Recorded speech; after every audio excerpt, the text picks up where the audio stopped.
Welcome back, Spartans. Ngayon, itatakil natin kung ano nga ba dapat ang mauuna pag skinny fat ka. Magka-cuts ka nga ba dapat muna or magbabulk ka? So first of all, ano ba itsura pag skinny fat ka? So basically, ito ang itsura kapag skinny fat ka, okay?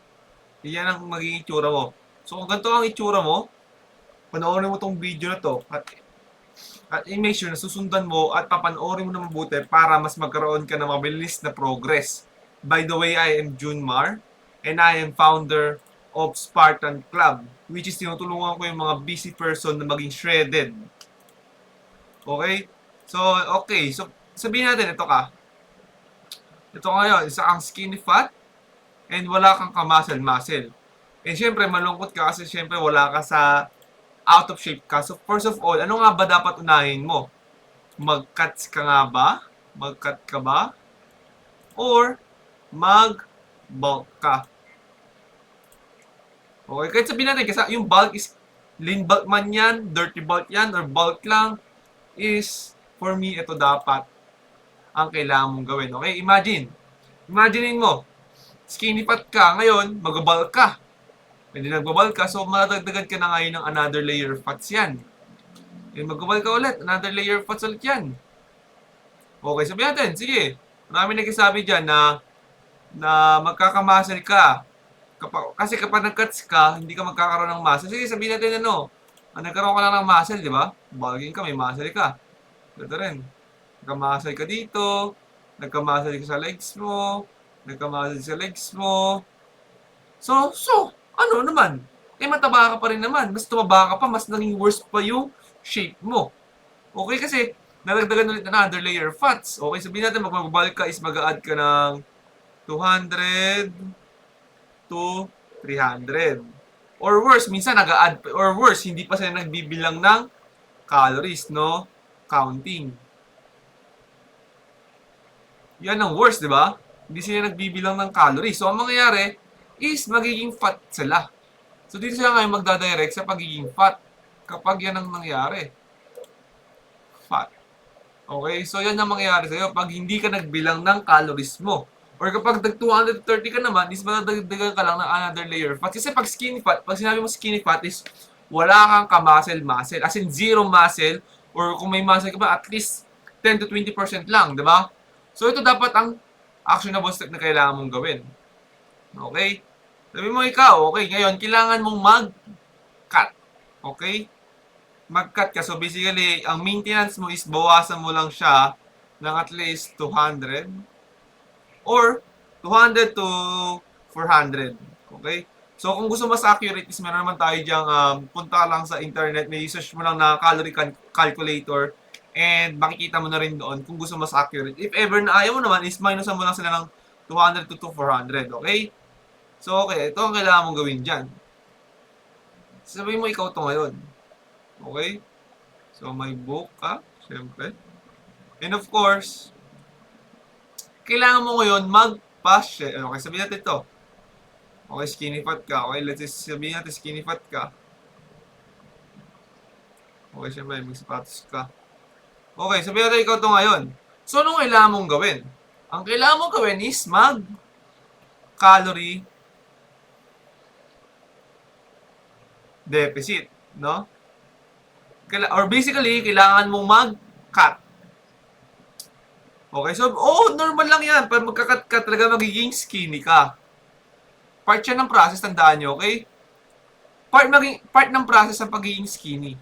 Okay, kung naging part skinny, part ng process yan. Pagiging fat nga rin, part ng process yan eh. So, bakit ka matatakot maging skinny? Kasi imagine, okay, nag-workout ka, na-progressive overload ka, nag-calorie deficit ka, ang mangyayari ngayon sa ano mo, sa muscle mo, ay sa fats mo, or sa taba mo, sa chan mo, is unti-unti mawawala yan. Okay, unti-unti mawawala yan. Sabihin natin 3 months, mawawala yan 3 months. Okay, mawawala yan 3 months, and then mapapalitan na ngayon yan ng okay, so sabihin natin, magiging skinny ka, or ang pinaka-pwede, kung tama nag-approach mo sa mangyayari sa'yo is, magka-abs ka, lalabas ng abs mo. Pero sabi siya, okay lang, normal lang naman maging skinny, di ba? Pero lalabas na rin naman yung abs mo dyan. Okay, sabi natin abs. Yan yung abs mo. And then, syempre, magiging masaya ka na rin. Kasi syempre, una sa lahat, naging shredded ka, kahit sabi mong skinny ka, pero alam mo kasi sa sarili mo na, part lang siya ng process eh. Okay? Kung iisipin mo na, skinny lang ako, eh, ano yun? Hindi ka na magbabulk, hindi ka mag-lean bulk, di ba? So basically, yan ka na. So syempre, magkakaroon ka ng content definition, magkakaroon ka ng biceps, magkakaroon ka ng legs, magkakaroon ka ng legs. Eh ngayon, dun ka ngayon papasok sa pagiging lean bulk. Okay? Magli-lean bulk ka na. Tandaan nyo lean bulk ang kailangan nyong gawin. Lean bulk. Lean bulk. Okay? Huwag kayo mag-dirty bulk. Kasi karaniwan ginagawa, okay, after ko mag-cut, mag-dirty bulk ako. So, ginagawa ng iba is dirty bulk. Dirty bulk. Which is mali yan. Huwag na huwag niyong gagawin mag-dirty bulk. Kasi kayo, pag nag-dirty bulk kayo, parang kayo nag-binge eating yan. Kain kayo junk foods.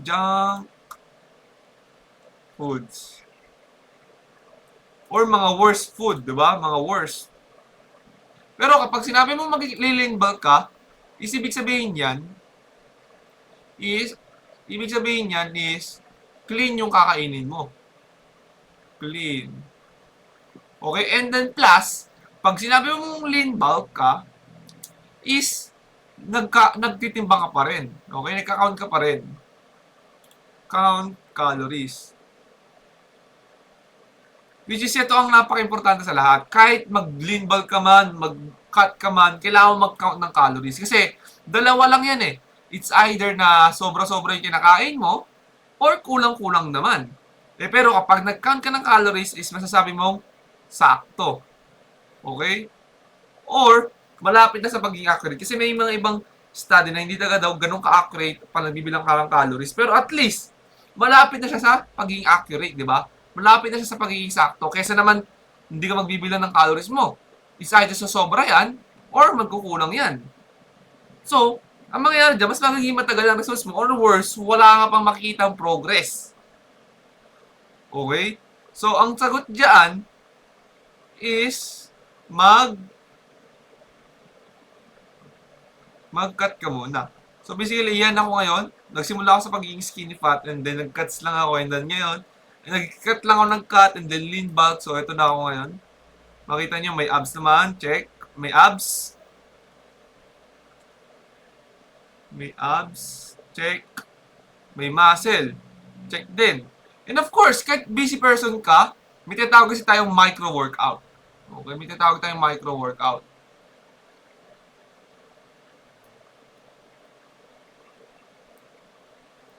Ang tinatawag tayong micro-workout is basically, di ba ang normal na workout is aabutin ka ng mga 1 hour, 2 hours, okay? Which is, hindi mo na kailangan yan. Ang kailangan mo is micro-workout. Para for sure, 101% and guarantee ko na magiging shredded ka sa mga micro-workout mo. Especially kung busy person ka. Okay, for example, sabihin mong break time nyo. Or lunch. Sabihin natin lunch mo. Okay, sabihin natin lunch. Okay, lunch. Is mag 20 push-up ka. Push-ups. Or sabihin natin, for example, wala kayong ginagawa, free time mo.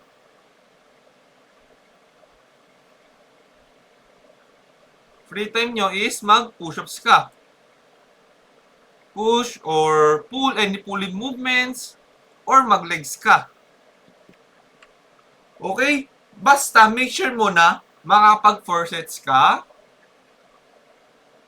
And at least 12 to 30 reps. Okay? Kasi body weight yan eh. Pero mas maganda pag may weights ka kasama. Diba? Mas magiging maganda results, mas magiging mabilis. And don't forget, yung tinatawag natin, ito ang sikreto ng lahat, is daily steps. Okay? Tandaan nyo, okay? Kapag daily steps ang ginagawa mo, is nagbo-burn ka ng fats. Okay? Yan ang pinaka-importante sa lahat. Nagbo-burn ka ng fats. Pero kailangan, ito sila ko sinasabi ito sa lahat ng mga naging kliyente ko na kailangan mo muna i-identify ano ba muna goal mo. Athlete ka ba? Or gusto mo lang talaga maging best version ng sarili mo, maging best physique ng sarili mo at gusto mo makita yung pinaka-best version ng sarili mo, is mag-walking ka. Kasi kapag nag-sprint ka or jogging,